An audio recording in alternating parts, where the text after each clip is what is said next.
on a second table, meaning the actual leader. Maxim Vashielograf is on 4.5 out of 5. Same as Sanan Sugirov.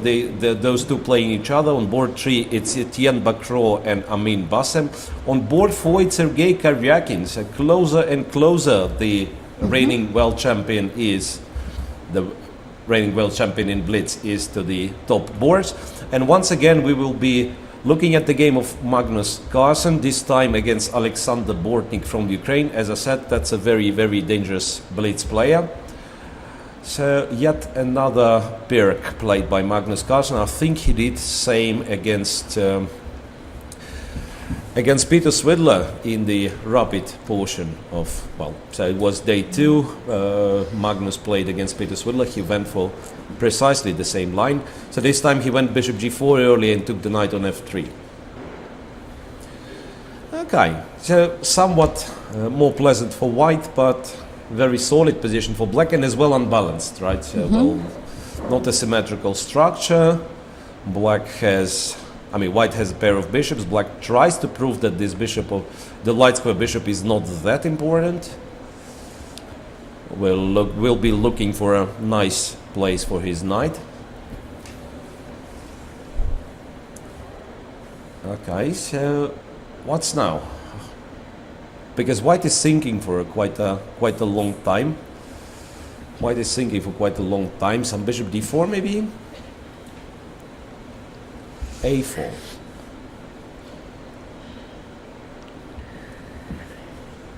And Magnus plays queen to a5. So what he wants here, Katie? Queen b4 or? I don't really know what he wants. Queen d2, rook goes to e8. Well, rook e8 is the right move. So to be able to answer with bishop h6 with bishop h8, right? So that the bishops are not getting exchanged. Maybe he wants to take on d5, and in some cases he wants to be e3, e7 pawn protected. b4? What's b4?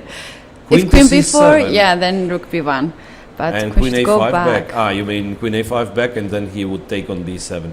Rook a3, protecting the c3 square, and now c takes d5 happens. Forced to take with e pawn. Yeah, it has to take with the e pawn, and then knight b6, and this is terribly unpleasant for white because all the squares are big. Or knight e5, which is more or less the same. So knight is heading towards the c4 square. I mean, it's like the backward pawn on c2. And not a lot you can do about it. So already we can say black managed to outplay his opponent. Rook to b3. So that means he does not. Well, I'm not sure, but feeling he has to give up one of the bishops. After he has to give up c4. one of the bishops exactly. But I'm just trying to understand which one he is planning to. Because if you take on c4, that means you will never ever be able to get control of a c4 square again. But if you move the queen and black takes on e3, then the dark square bishop seems to be much better than. Bортnik so decides to give this light square bishop and put another bishop on d4 to control this g7 bishop. Yeah, so he wouldn't mind to exchange the bishops. He keeps c3 protected just in case. There is no knight takes e5, knight takes d5 because, well, bishop h6, what a move.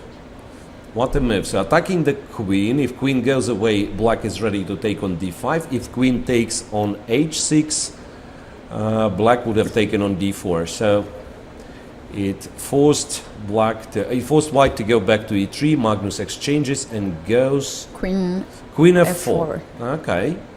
It also creates some tactical possibilities for white, you know, because queen maybe on he f4 wants to come on bishop rook c4, another rook on c8. What do you think? Who knows? No, Rook c7, b5. Okay, white is trying to organize some counterplay of his own. a5. b5, a5, and now black needs to bring the knight to c5. Well, rook c5. Rook b5, still knight d7 seems to be a decent move. Bringing the knight over to c5. Yeah, I think, well, it's not that clear in terms of advantage for Magnus, because I thought he is about to get a serious advantage. Well, I don't see it anymore. And actually knight d7 can be answered with knight e4. Well, the feeling is like queen f4 wasn't the best move. Wasn't the best move. He still goes knight d7, now knight e4 is a possibility for his opponent, for Alexander Bортник. 94, 95. No, he takes on c5, right? Knight c5, queen b5, attacking the rook as well as a5 pawn. Queen b4 is possible? No, the rook is hanging on e8 with a check. Rook is hanging. So it's like, so the thing here is that you probably play rook a8 anyway. Yeah, that's the only move. But then e7 is kind of under attack. Rook e7, then you can give a check, take on c2. Yeah, it's tricky. I mean, white's pawns are much more advanced, so that means white has more space, but at the same time the pawns might be a bit more vulnerable, you know. Knight to e2. Okay. Yeah, it's very logical thing to do. So to have the knight closer to a king, right? So to avoid perpetuals, and maybe as well this knight can participate in a kingside attack if this ever happens. Queen f5 trying to get to d5 pawn. Oh, well, it's actually a double attack on f2 and d5, right? Queen c4. Queen now c4. queen f2 seems to be an option. Knight back to c3. If only black could activate his rook from e8, he would immediately be in a very good shape. Right. But it's not so easy. It's not so easy for the time being. h5, h4? Yeah, or it can be maybe just weakness. Queen f6, rook back to e2. Now, I'm just thinking what white wants. Probably white wants to swap the knights. Like knight e4, for instance, if this happens. Knight e4 and black takes and white takes with something. Then white definitely has compensation for the pawn, right? So a bit more space. Knight d7. So now a new square for this knight will be an e5 square. And meanwhile, b6 pawn is hanging too. b6 pawn is hanging, but how about queen c7?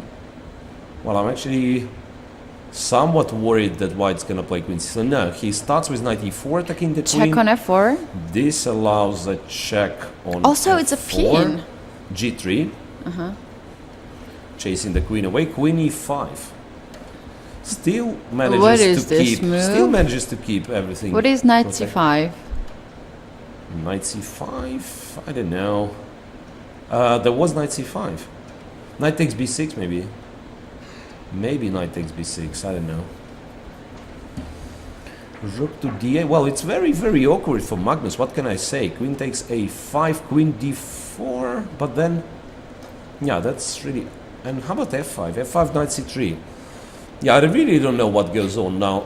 They are both left with only seconds on a clock. Magnus is visibly nervous, what can I say? I mean, he's still in control of the time. His opponent has somewhat less time, but Magnus is visibly nervous, and still his rook is, well, struggles to find an open file. Still struggles to find an open file with his rook, while his opponent seems to play with a serious amount of confidence. Double attack on a4 and f7. Well, it's a very annoying double attack. I'm sure Magnus has blundered this one. I don't even see a move for rook f8. Now he's a piece down. Knight for 3 pawns. Yeah, it's 3 pawns, but those pawns, you know, they are not connected pass pawns. So objectively, white's position is much better. Queen e3, queen d4.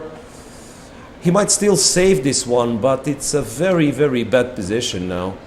King to g7, rook d5, rook to c8. A check on second rank. Yeah, that's good. Checks all the time. No, rook b1. Yeah, keeping the b pawn protected. Then it won't be that easy for white to hide the king now. King goes to f4, back to f3. So, no, I don't believe white wants a draw here. Knight d4. Okay. Yeah, Magnus managed to save something similar against Hikaru Nakamura in classical chess not that long ago. King g7 just trying to keep it as fortress, right? Rook a4. Yeah, if the b7 pawn is not here, I know the winning method, and maybe it will be demonstrated by Alexander Bортник. So you get, I mean, you take the b7 pawn first of all, which might be not easy to do. And then you are supposed to sacrifice on f7 and win the pawn endgame. King g8, keeping the possibility to play f6 if so will be, if the chance will be given.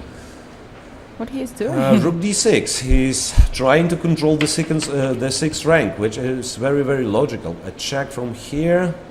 Rook d7. Now white can, black can put the. Knight e6 is an option. That's interesting, because knight e6 would have been really annoying. Rook here, king f8, king to d5. The feeling is like. Can now f6? No, he can. He could go f6. Yeah, he could go f6, trading the last pawn. He could go f6, trading the last White pawn. is on 4 seconds. 4 seconds 3, only for white. 5 already. White is bringing the knight to e5, and then it's a check and rook f5, or yeah, checks. Yeah, here it's always gonna be checks, checks.